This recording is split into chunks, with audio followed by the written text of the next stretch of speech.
Abeni mo dé o. Abeni Akewi. Mo dé bí ẹ̀jálẹ̀, mo dé bí èjì òwúrọ̀, mo dé bí èjì ìyálẹ̀ta. Gbogbo ẹ̀yin ọmọ ọwọ́ ẹ̀ mọ̀ bọ̀ lọ́dọ̀ mi. Ìwọ olódù ọba tẹ́ni gbọ́lá o. Ìwọ olódù ọba tẹ́ni gbọ́lá ọmọ tẹ́ni gbọ́ rẹ. Ìwọ tí òdìdẹrẹ́ pé tẹ́nu rẹ̀ káàkó roboto.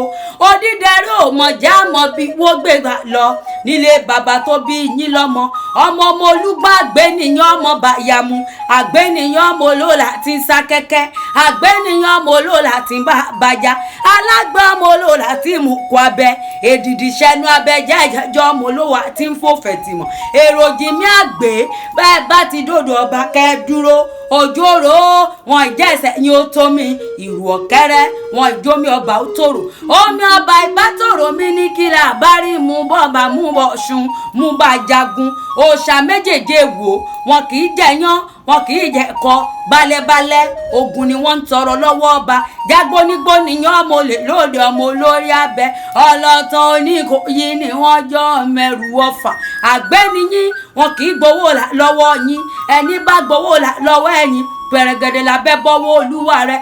Ìwọ tí ó ní lẹ́kùn tí ó ní kọ́kọ́rọ́ ẹ̀rú wẹ́wẹ́ ìwọ̀fà wẹ́wẹ́ ni wọ́n fi ń sọ́ni lóde wò. Ìwọ tí ó tó ní kọlà yóò sì mọ tẹran nílé bàbá tó bí yín lọ́mọ.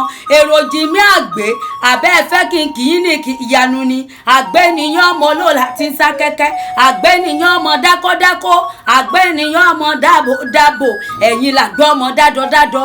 Ògbó kó ńlá rẹ̀ nù gbẹ̀rẹ̀ dá.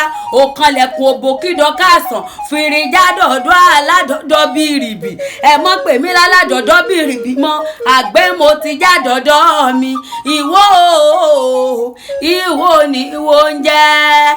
Ìwọ ẹ mọ̀ bá wo jẹ́ o.